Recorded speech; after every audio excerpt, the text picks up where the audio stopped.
as nossas atitudes, elas vão longe. Então, tudo que nós fizermos aqui na Terra, com toda certeza haverá repercussões. Aqui quem vos fala é vosso servo, apóstolo Carlos Vieira. E é um privilégio estar aqui com você, ministrando a palavra de Deus. Então, antes da ministração de hoje, não esqueça, inscreva-se em nosso canal, acione o sininho para que você receba todas as notificações acerca da nossa programação. Toda vez que nós gravarmos um conteúdo, você será automaticamente comunicado.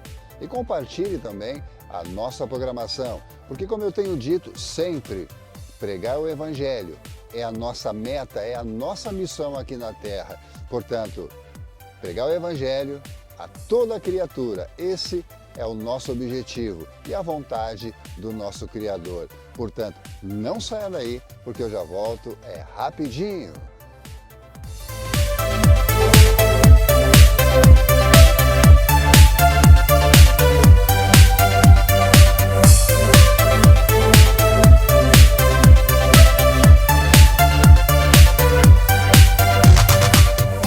Estamos de volta com o programa Sala de Cura.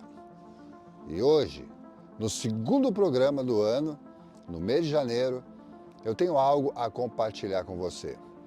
Recentemente eu estava desembarcando numa das estações aqui de Berlim e nessa estação existem vários painéis, uma espécie de televisores, enormes, gigantescos. Então são vários, um do lado do outro. E quando eu me deparei com esses painéis, eu vi uma cena lamentável. Uma cena em que a população, o povo, estava em Brasília, no Brasil, fazendo a maior algazarra, o maior quebra-quebra. Isso me impactou, porque os alemães estavam na frente desses painéis, olhando a movimentação, olhando a atitude do nosso povo brasileiro nessa ocasião, que ocorreu esses fatos em Brasília. E num determinado momento eu ouvi algumas pessoas dizerem Arbeit, Arbeit, Brasilianisch, que significa vão trabalhar brasileiros. E eu fui saindo, devagarinho, porque aquelas palavras me impactaram, porque as nossas atitudes, elas vão longe. Então, tudo que nós fizermos aqui na Terra, com toda certeza haverá repercussão.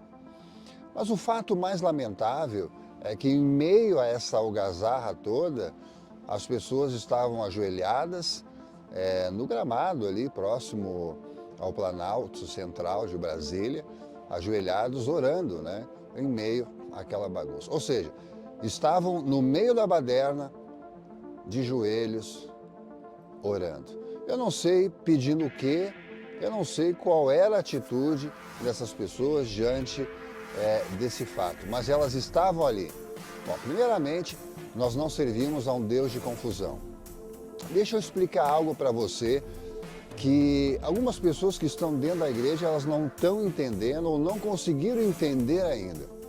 A palavra de Deus no livro de Gênesis, capítulo 41, versículo 25, naquele momento em que o faraó teve um sonho e ninguém conseguia interpretar, até que um dos seus mordomos, um dos seus copeiros, um dos seus funcionários falou para o rei que havia um homem que ele havia conhecido na prisão, chamado José, que interpretava sonhos.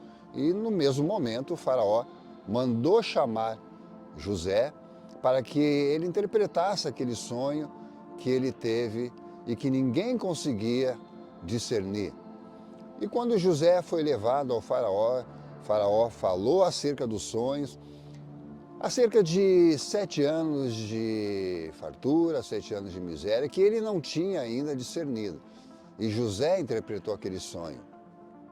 E José disse para o faraó, no versículo 25, que Deus já havia determinado o que ele ia fazer. Bom, por que eu estou dizendo isso? Tudo que acontece na nossa vida é com a permissão de Deus. tudo que acontece na tua vida é com a permissão de Deus. E você tem que aprender a discernir, a olhar as coisas com olhos espirituais.